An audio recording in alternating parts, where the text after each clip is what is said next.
Welcome home to USA Global TV and Radio. Ours is a place where dreams take flight, voices are heard, and stories are shared. This is where cultures meet, connections are formed, and ideas are transformed into action.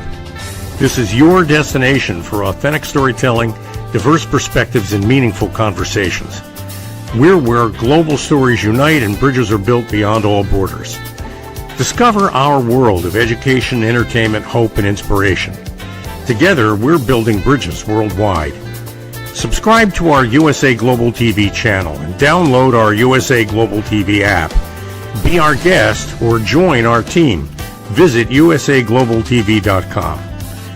With heartfelt thanks to our executive producer, Dr. Jacalyn Kerbeck, music scored by Yifei Tang from Cloud Road Music, creative direction by Paul Garcia, and I'm Al Cini, and I'm very proud to be part of the USA Global TV and Radio family. So join us here at USA Global TV and Radio. Make us your home for global connection. All rights reserved. This video and its contents are the exclusive property of USA Global TV and Radio. Unauthorized use, duplication, or redistribution in any form is strictly prohibited. Thank you for being a part of our global community. Let's inspire together.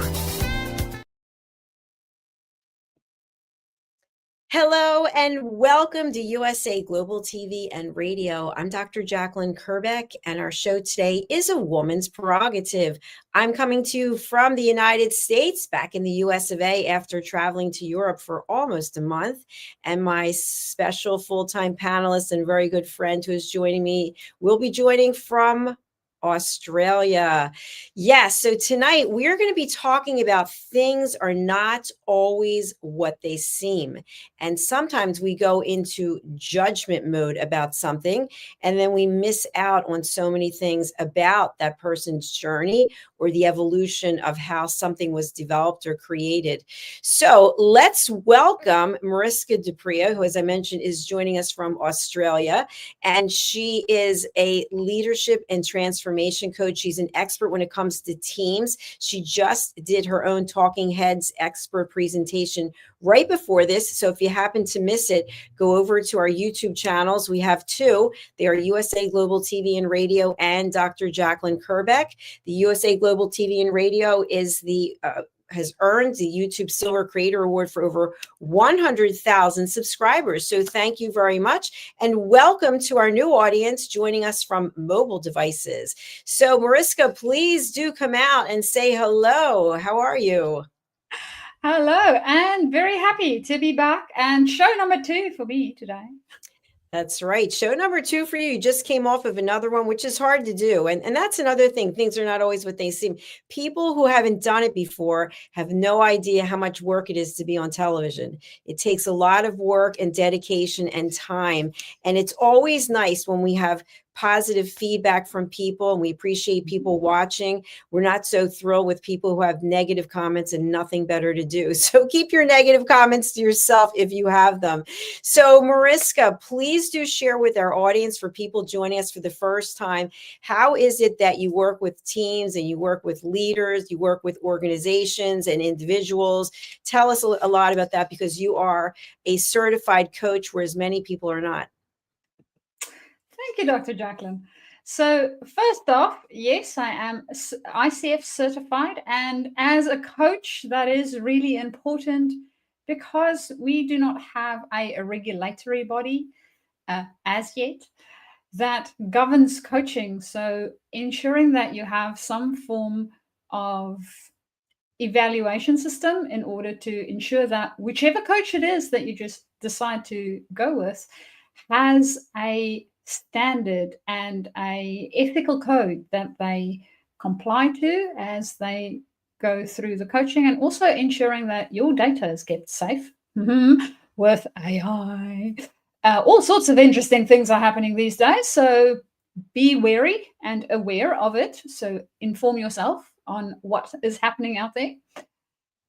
Now, for me, myself, in my coaching practice, the way that I work is either with leaders, whether you are new leaders stepping into leadership or you are moving up within your leadership space, as well as with teams. So where we have a group of people that is working together towards a similar goal. that would typically be a team. Sometimes we just have a group of people that they can work together, but they may or may not have the same goal.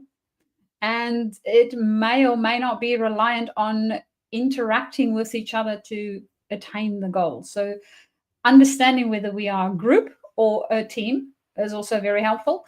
And then in most work environments or most organizations, we will find that we have loads of different types of team collaborations and teamwork that happens.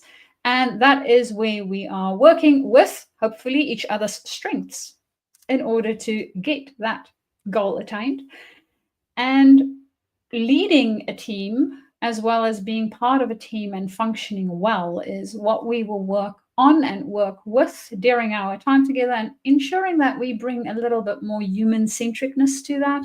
I know in our wonderful world of AI, we are trying to ship out a lot of things outside of that. But you know what? The one thing you cannot ever give to AI is being a human.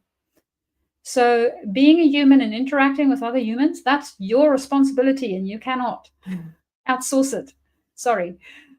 Which means you can always get hold of me so that me and you can work on that together in order to have optimal relationships in all environments, while also potentially interacting with our AI friends in the process. And that's how you can, well, who works with me? The how is down there at the bottom or up there at the screen's top, depending on which device you are using. You will notice my contact information, which is mariska@journey2discover.com. And you can also find me on LinkedIn. And for that, Dr. Jacalyn, I feel like I have spoken way too much. Can we please jump into the topic? Thank you very much. I think that was a great explanation. So I want to talk a little bit about our topic today, because I think things are not always what they seem. We can actually refer to this book that I wrote, Holy But Harmful, The Silent Sin of Judgment.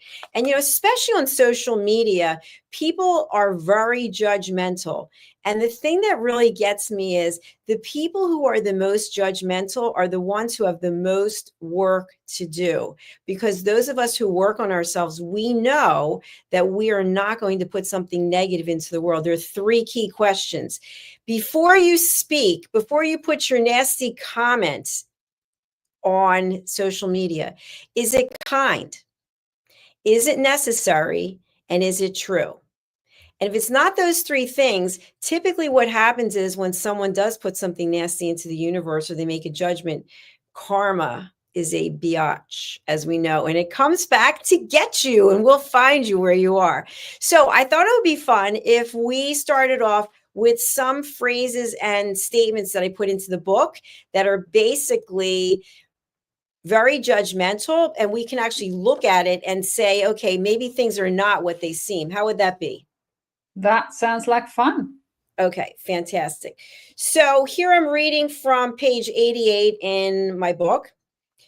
So here's an example. If he were stronger, he wouldn't need medication. So in this case, we have someone that a person believes isn't strong, and they believe that there's some kind of equation between strength and medication. And in the meantime, they have no idea what's going on with this person. So they just make a statement. And in that judgment, they're basically being uneducated as to what's going on. They're missing the whole situation because they didn't bother to take the time to ask or to understand. Yeah. Or basically even to accept. We don't always have to ask questions to find out what's going on. And sometimes it's none of our business. We can just accept the way a situation is and just be grateful that we have an opportunity to engage with this person, for example. Yeah. It also, to me, that statement shows more about the person that made the statement than the person that they made the statement about. Yes. Because we continuously profess, right? In that statement, that person is professing their own belief system. I believe you need to be strong in order not to take medication. Is that really true? I know a lot of strong people that needs medication of some sort. there's different types of strength. That's true. And by the way, sometimes there's strength in knowing that it's okay to take medication because you've exhausted all other holistic opportunities, for example. But yet the question is, why is it that people are so judgmental? Why is it that people have nothing better to do than put negativity out in the world? And you and I both know, as being coaches, it's because they're unhappy with themselves in some way. As you mentioned, and I love this example, when you point to someone, there's 3 fingers and a thumb pointing back at you, because you, this person putting the negativity out in the world, you have something to work on in your life, and you can't see it because you're coming from lower vibrations, lower negative emotions, anger, maybe you're depressed, maybe you're jealous, envious. They're all negative emotions. And so I love the fact that on our network, we have so many positive people who are always working on themselves, and we're bringing together a community of people who are empowering the idea of finding peace.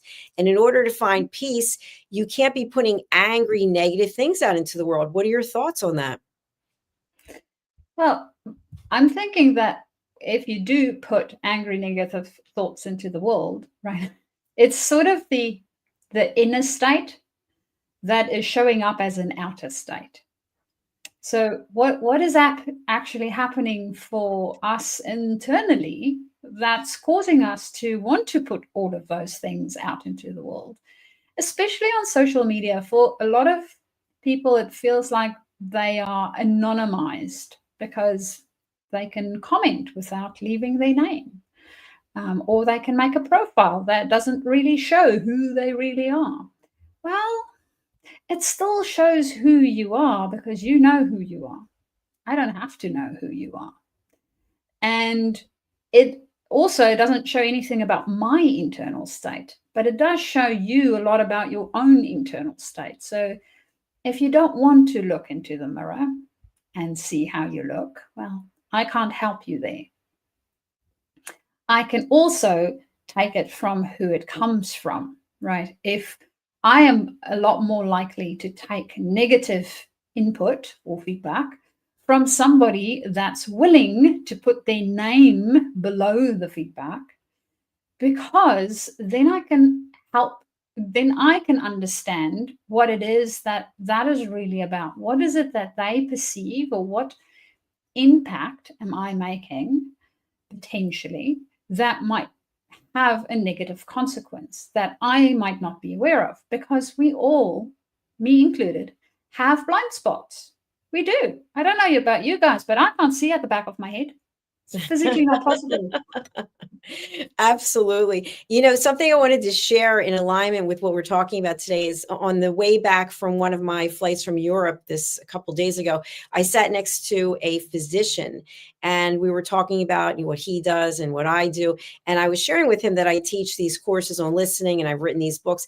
And he thought about it. He was a really good listener. And he said, the challenge is, and these are his words, by the way, most people are not capable of knowing that they have so much to learn, because they're so overcome by negativity or coming from a place of fear that the thought of teaching something like, for example, emotional intelligence, that's not something everyone can grasp, or elevated listening, that's not something everyone can grasp. And so this was good information for me, because for me, if I have a breakthrough from one person, it means a lot. But he was saying that most people are not capable of grasping some concepts because they have not worked on themselves.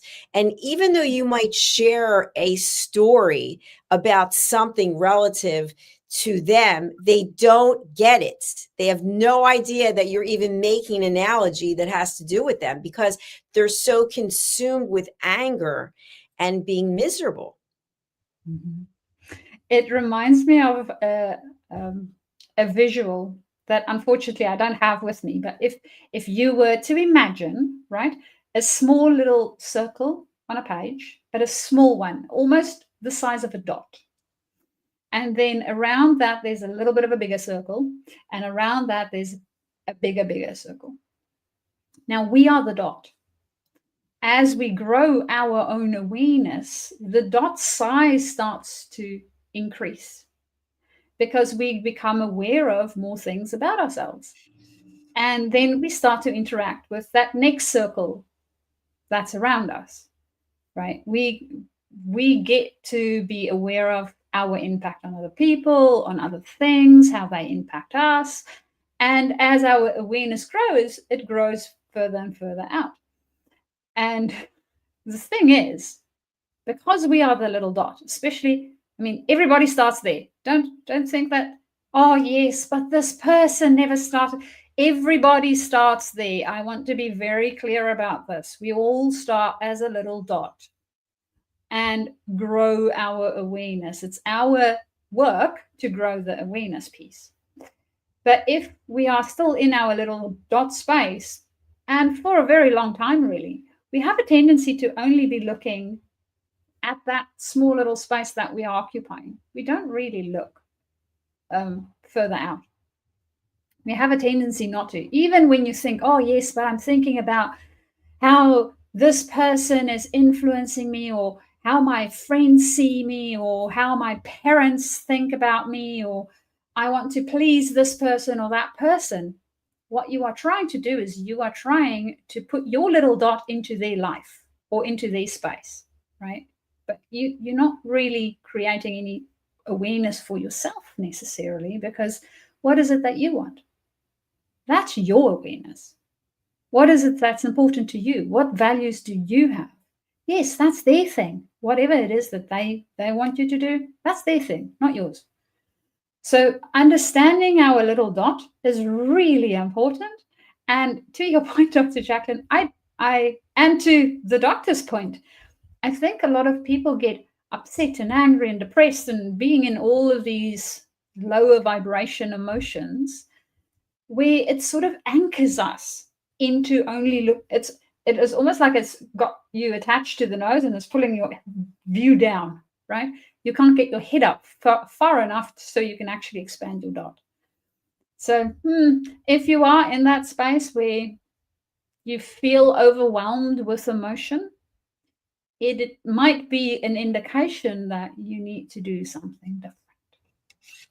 Absolutely. And we have no judgment about that. But, also along with this, it's interesting when you meet someone or you see someone's bio on LinkedIn and you surmise certain things because of their education or their experience, and then you have the opportunity to engage with them and they come across in a completely different way. And so it's kind of, things are not always the way they seem. What our title is today, you actually will get to experience what someone's like when you're meeting them if you pay attention, because as I've said many times, people will show you who they are. So even though they might have the titles and the credentials, put them in a situation where there's stress or things don't go their way and watch what happens. And so people who really truly walk the walk and talk the talk, they will want to find a way to work together. They'll find a way to want to talk about things as opposed to just shutting things down. And I think that that's also interesting when we think about the way people respond to basic things. Like, for example, social media. We're on social media today. There'll be people who are watching, who are really enjoying this, and there'll be people who just tune in just to be negative. And so what they don't understand is that we're here to provide education. That's what we do. We've been doing this for 4 years now. And so we're obviously fairly good at it because we're still here and still doing it, knock on wood. And so for those who want to take something away from it, that's terrific. And for those who don't, that's okay too. You can find a new place to play. But I think when someone shows you who they are, believe them. And then, as Mel Robbins says, let them be who they are. And we don't need to try to change anyone. We can just say, okay, this person is not a good person to have in my life or in my business or whatever the case is. What are your thoughts about what I'm sharing? It, to me, sounds like accepting it for what it is. And there's a lot of times where I think especially when I think about what we miss when we judge is the whole thing we miss is accepting it for what it is. That's it. That's all we need to do, is we need to be in the here and now and accept it for what it is. It just is what it is. And that goes for humans too.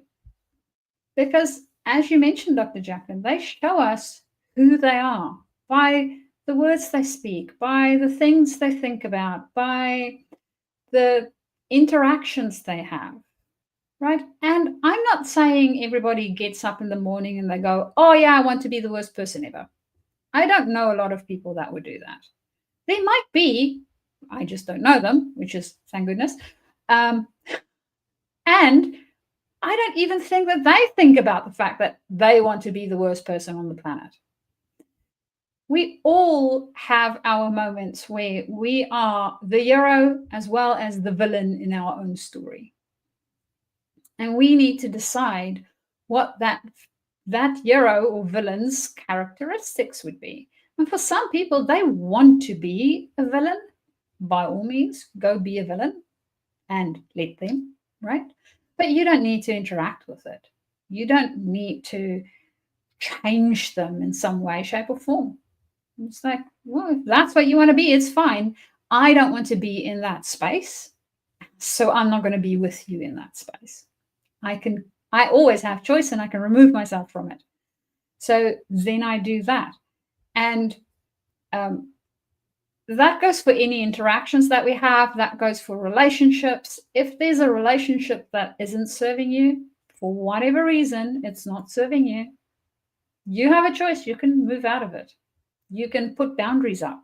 That works for you.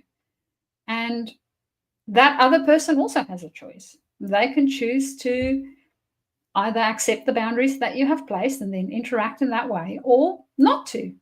And then you can choose to remove yourself from the situation. So there's always something, and most of our experience of life, just in general, is really our judgment of what we think it should be or shouldn't be, or what we want it to be or not want it to be.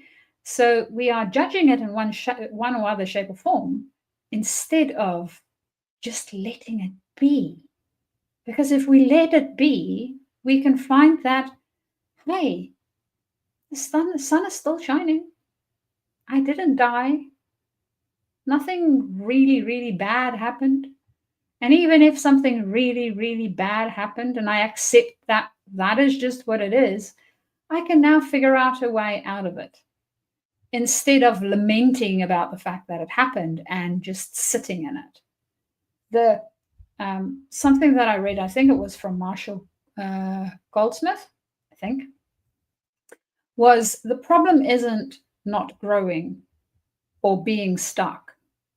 The problem is sitting and doing nothing about it. So don't sit and do nothing about it. Make a plan. Well said, well stated. And we worry so much about things that might happen, they could be bad for us. But what if we put that energy into thinking about how it could be good for us, and how we get a choice every single day when we wake up and we could make something good happen? And today I did something new, which I just want to share, because things are not always what they seem, right? Our title. So I went to the gym, my first day back since I got back last night, and the gym where I was away, it's not the same. It's fine, but it wasn't the same. But I took an amazing interval class today, high impact interval training. And then afterwards, I've been wanting to do something that I believe is called the farmer's carry. And you basically pick up a dumbbell in each hand, and then your arms are straight and you walk like a farmer would walk. So you walk for 60 to 90 seconds with the weights. And so I thought to myself, how hard could this actually be? Like, you pick up two weights, and essentially you're supposed to, depending on how old you are, and then of course what you're trying to accomplish, and if you're an athlete, et cetera, et cetera. But what I read was, for men, it's 100% of your body weight divided into two dumbbells. And then for women, it's 75%. So you can do the numbers and figure out whatever your weight is and 75% of that. And so I approached the dumbbell rack and I thought, I'm going to just grab two 25 pounds, a 25 and a 25. So I picked them up and I thought, okay, not a big deal. But, I have very long nails, but I wear weightlifting gloves. So I picked them up and then I walked across the gym for probably, I don't know, a minute, 2 minutes, and no big deal. So I put them back and I noticed how red my face was. And then I waited, I did balancing exercise on one foot for a minute. Then I switched to the other foot. Then I picked them up again and I did the same thing. And I put them back and I was like, wow, I'm actually kind of tired. And I don't know if it was from the workout before that, but the point being, it would seem to be very easy to do. Now I did it and I did it twice, but I really probably should be doing 35 pounds or 40 pounds. You figure if you weigh 120, let's say I weigh 125, 130, right? So you'd have to be doing, 130. So you'd have to be doing 40 would be 8. Like, it's a lot of weights. It's a lot of weight to carry around. So things are not always what they seem. Something that would seem to be very easy to do is going to be challenging. And so it's partly to determine your grip strength as you get older. And I guess that's very important. And so there are a lot of things that we can be doing to help ourselves, but it takes work. So when it looks like it's that easy to do, to get into shape, or you just take supplements, or you just walk for an hour, no, that's not the case. There are a lot of things that go into actually being healthy and following a lifestyle for longevity. And that goes to things aren't always what they seem. Right. That's right. We look at these people on social media, on TV, on wherever. You choose the place, right? The beach, when you went to the beach the last time. And you see them and they look fit and they look healthy, and it doesn't come by not following a very strict, in some cases more so than others, regime of some sort. Right? They have a lifestyle that they are living that enable them to be that way. And when we think about doing it, and we're going from a place where we might not have exercised since school, we have put on all sorts of unnecessary weight, we are not as young as we used to be, whatever the case might be, we cannot expect our bodies to just jump back like that without a problem. Not possible. You're gonna strain something, right? So please don't. And as much as it is for the body not a possibility, it's also not for anything else. I mean, nothing we try out. Me and Dr. Jacalyn spoke about my venture on watercolors, and I am starting out learning how it works and the different techniques to use, and looking at things in different ways, how shadow falls on different subjects and where the sun comes from, and all sorts of things. Now, even when I have the physical knowledge of all of this, will I be able to reproduce them in a way where it actually makes sense? Most probably not. It's going to take me a while to understand the medium, to understand how it works. I've painted a bit in oils. That's really easy. But watercolors is sort of the opposite way that you need to think about constructing it, right? So with watercolors, you do your lighters things first, and then you build up on that. Whereas with oils, you do it the other way around. And it's going to take me time to learn and to get better at it and to build the skill. And most of what we do, whether it is emotional intelligence, whether it's listening skills, whether it is relationship building, networking, you name the thing, right? It really doesn't matter what the thing is. All of it is a skill that we are learning slowly but surely, in some cases more slow than sure. And the more awareness we create for ourselves and the more we learn about the thing, the better we get at it. And judging our own progress, and this comes back to the judging, right? It is what it is for right now. It doesn't mean that it needs to stay that way. It can change. We have choice, so we can change it. And accepting that this is where I am. I am not necessarily the bodybuilding body that I see on the poster that's inspiring me yet. I'm working towards it. I'm putting stuff in place that can help me get there. I am not Picasso. I'm not. But I am, well, I'm not sure whether I'm working towards Picasso, but I'm working towards at least being proficient in putting something on a piece of paper that looks pleasing to the eye and have some form of mood, inspiration, emotional attachment to it. So I'm not there yet.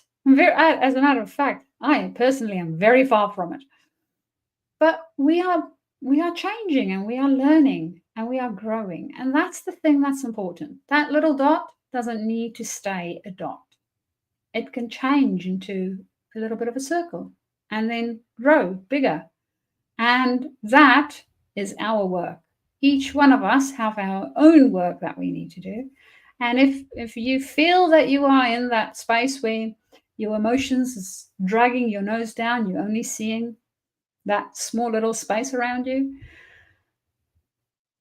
breathing is a great way to start, to get our head out of the sand. So we are not like ostriches where we put our head in the sand and think that the rest of the world is now gone. And then we can start with that first step, because we don't have to be stuck. What's your thoughts about that, Dr. Jacalyn? I think they're great points. And I think also you're following your passion, that this is a passion project, something that you really want to do. And I think when we express ourselves creatively, it's very healthy for us. And I think it also allows us to find more joy in life. I shared with you in between the two shows today that I have just released a single called Please Listen to What I Say.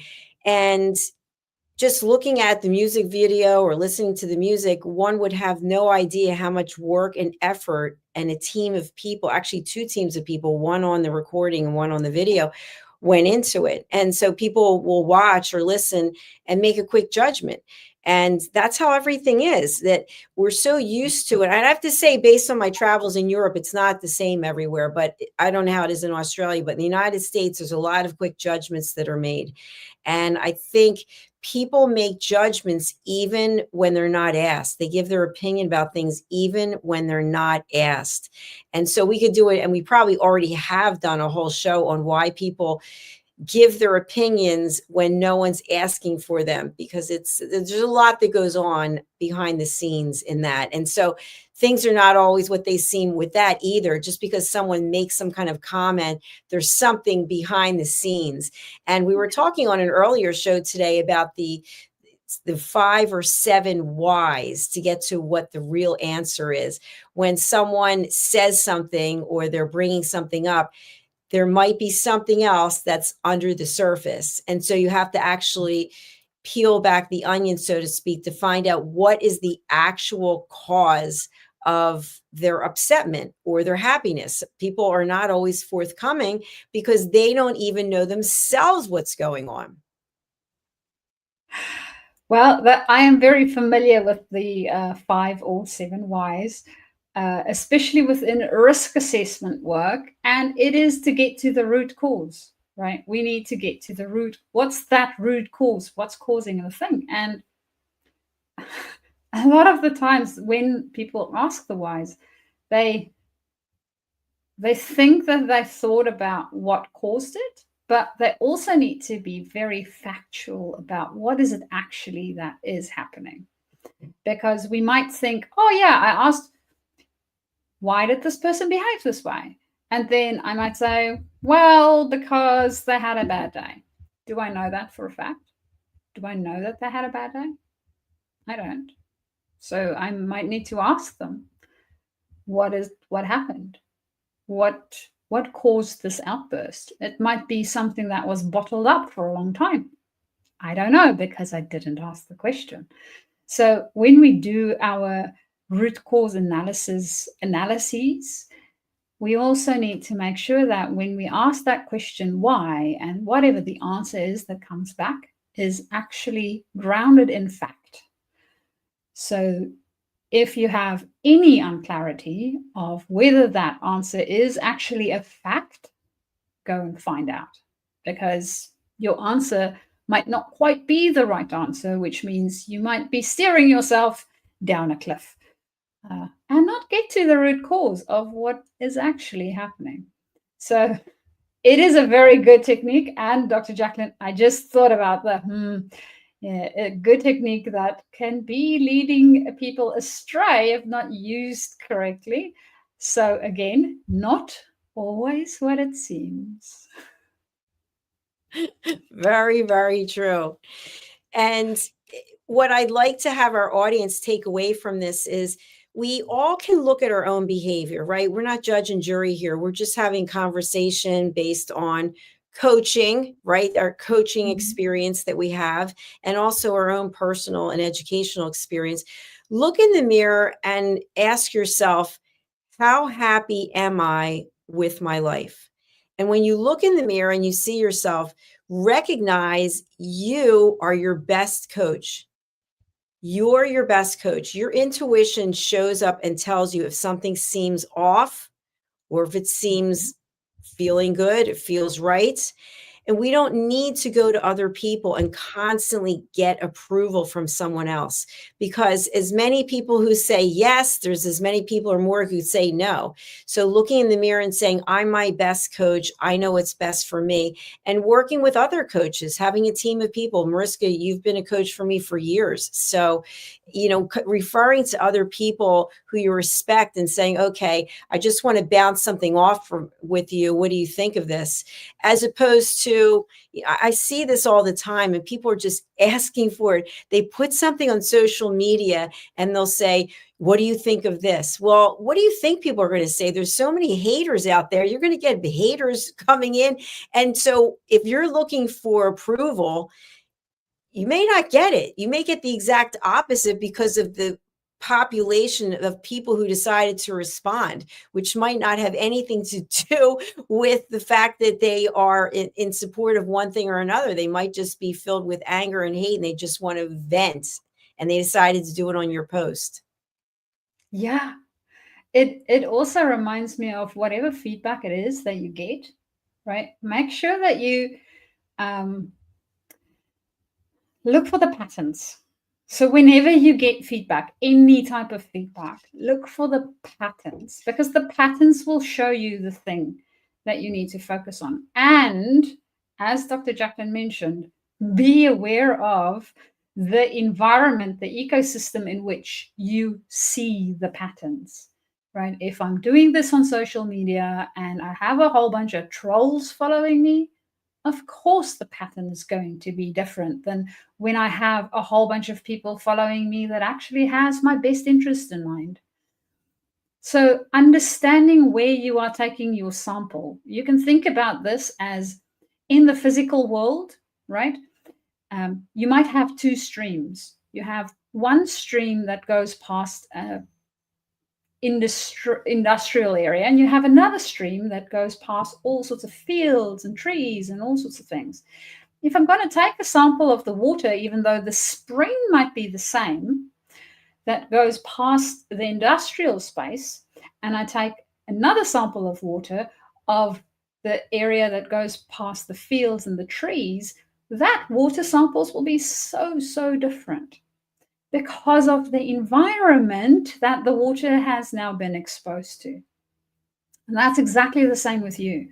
When you take your samples, right, the patterns is the sample. So when you take your samples, also be aware of what's the environment in which I took them, because that will influence and impact the type of sample you get back. And is that the feedback that you are looking for? And is that the place where you need to grow? Or maybe it might not be. What is your strengths? What's the things that you bring to the table that you might want to focus on a bit more, rather than going, oh yeah, but I need to fix this thing or that thing. So There's so much when we look at feedback, and things might not always be what they seem because we forget about the parameters that's been set when we get them. And Dr. Jacalyn, I don't know, within the judgment space, what have you found, especially when it comes to feedback? I think what you just shared is spot on. The only thing I really could add to that is I know for myself, as I've gotten older, I'm not looking for approval anymore. I don't know, I've set up major boundaries because I feel like it's some stage of life, we've earned the right to make our own decisions and not have to get audience approval. And it's not about being popular. It's not about having everyone like us. And I think when you are at that stage in your life where you accept that, you really have arrived. And I think there's a lot of peace knowing that not everyone will like you, not everyone will want to have something to do with you, and people will gossip, and that's on them. It goes back to let them. So in terms of the judgment, I basically have found those 3 questions. Is it kind? Is it necessary? Is it true? And so I've worked really hard to not be judgmental, but instead to have boundaries and say, okay, that's not working for me. I'm not going to judge you, but I don't need to have you in my life, or I don't need to have this conversation with you. And there's a lot more peace. That's what I'm always after, is finding inner peace. Yeah. And to your point of being okay with ourselves, that's that little dot. We need to do that inner work. We need to be okay with us and not worry about what the other people. I mean, yes, we will still have an impact on other people, and we want to worry about that because it's our impact on others, right? And how we show up for that impact. And they have a choice as to what they want to do with it. And then just let them. Let them. Mel Robbins. Thank you, Mel. So we're actually at the end of our show. Our next show is coming up soon, and that's my show, Let's Finally Talk. But we are going to close out with the music video is talking about. But before we do that, I'd love to have you share what is the best way for people to get in touch with you. We have your LinkedIn and we have your website. And who is it that you can help? There are people out there all over the world. They may just be tuning in. So if you can just tell them, hey, if you're this, or this, I can help you, and here's how I do it. So if you are a leader starting up on your leadership journey, might be new to that, or you are already within leadership and you are moving up, as well as anybody with a team. If you have a team and you need to work on your team dynamics, you can get hold of me either via my LinkedIn, which you will see there on the screen.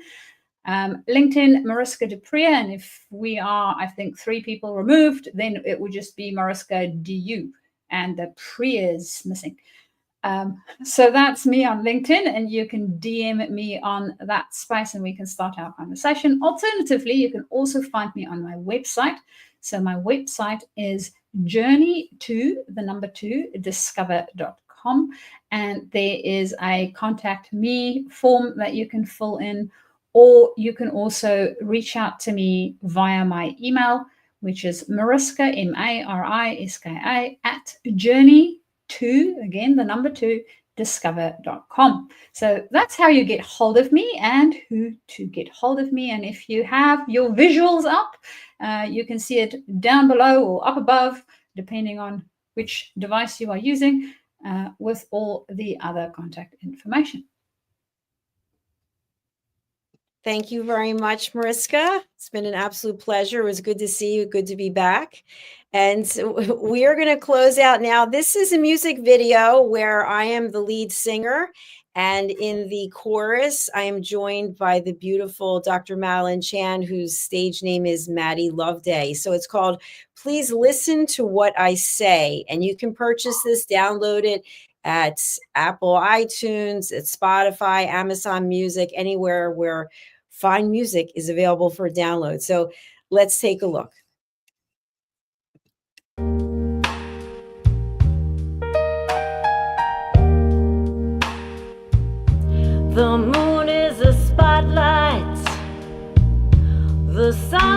the stage.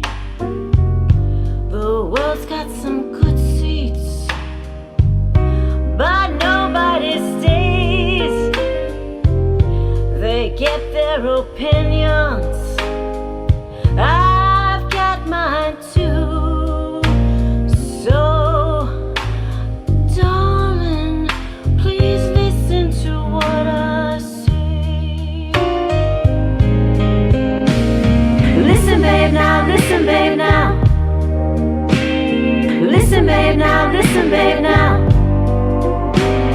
Listen, babe, now, listen, babe, now.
Well, there you have it. Please listen to what I say. Any thoughts, Mariska? Finally, the Dr. Jacalyn, the theme song. And again, things are not always what they seem. It took a lot of time. It took a lot of people. It took some money. But please do go to Apple, iTunes, Spotify, Amazon Music, and download Please Listen to What I Say by Dr. Jacalyn. I would really appreciate it. Well, Dr. Jacalyn will be back momentarily, probably in about 5 minutes for Let's Finally Talk. Mariska, we are out and about for now. I look forward to seeing you next week when we'll be back for our next episode. Well, enjoy the next one after this, and see you guys soon. Bye, everyone. Bye. Thank you, viewers and listeners of USA Global TV and Radio, for joining us today. We're honoured to have your time and attention as part of our global community. At USA Global TV and Radio, we believe in the power of authentic conversations, meaningful connections, and creating a world of possibilities together. Want to be part of something bigger? Join our team of elevated listeners at usaglobaltv.com, a space where your voice matters and your ability to listen transforms relationships.